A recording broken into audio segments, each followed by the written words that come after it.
Hello everyone, আসসালামু আলাইকুম। ডিসিজে ফেভার ডিসিজে welcome back to my official channel. আজকে আমার ইফতার পার্টি হচ্ছে নাজিরাটে। আমার ফ্রেন্ডের সাথে ইফতার পার্টি করব। তার সাথে অক্সিজেন চলে আসলাম। অক্সিজেন থেকে এখন হাঁটাঝাড়ির দিকে রওনা দিলাম। এভরিওয়ান, আপনারা সবাই কেমন আছেন? আশা করি সবাই ভালো আছেন। আমার পেজ এডিটার পাস ব্লগ, আপনারা সবাই সাপোর্ট করবেন, শেয়ার দিবেন, ফলো করবেন। গ্রাম সাইডে ইফতার করা এত যে ভালো লাগে কি আর বলবো। এত দূর ইফতার করতে কখনো যাইনি, আজকে ফার্স্ট টাইম। 28 রমজানে যে যাচ্ছে অবাক লাগতেছে আমার। ফ্যামিলির সবাই মানাও করতেছে এত দূরে ইফতার করতে না যাইতে।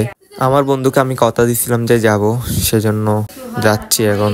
এত জার্নিং যে হচ্ছে ভাই, অবাক লাগতেছে। অনেক দূর, এত যে মাথা ব্যথা করতেছে, বিরক্তকর লাগতেছে পুরাই। আল্লাহ, হাঁটাগাড়ি মোড়ে আসে এত জ্যাম লাগছে, মানে কি আর বলার বাইরের। এত জ্যাম, প্রায় আধা ঘন্টা মতো বসেছিলাম এখানে। অনেকক্ষণ পর জ্যাম ছাড়ছে, এখন গাড়ি রওনা দিল নাজিরাটের উদ্দেশ্যে। হচ্ছে আমার নানুর বাড়ি, মিরেহাট, চন্দ্রপুর।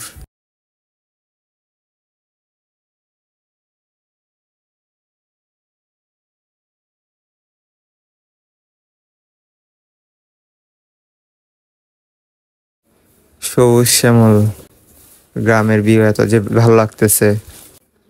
গ্রাম সাইডের মজাও আলাদা। অনেকে মিস করবেন, অনেকে হয়তো আসেন নাই। নাজিরাট ডেকে যাইতে পারেন, সেরকম একটা জায়গা। এটা হচ্ছে নাজিরাট ব্রিজ।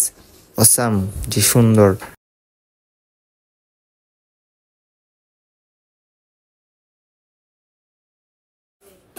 নাজিরার মোড় থেকে এখন নাজিরহাট আদর্শ উচ্চ বিদ্যালয় চলে যাচ্ছে। ওই মাঠে আমরা ইফতার পার্টি করব।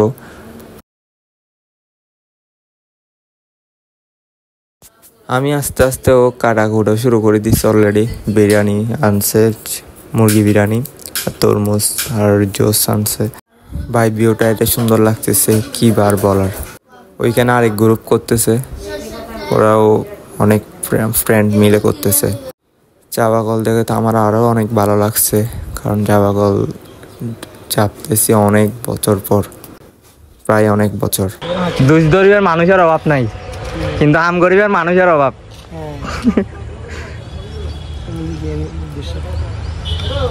আচ্ছা ব্রেন, আসসালামু আলাইকুম। আপনারা সবাই ভালো থাকবেন, সুস্থ থাকবেন। এটাই আমার ফার্স্ট ব্লগ, সবাই দোয়া করবেন। যেহেতু আমার ফার্স্ট ব্লগ,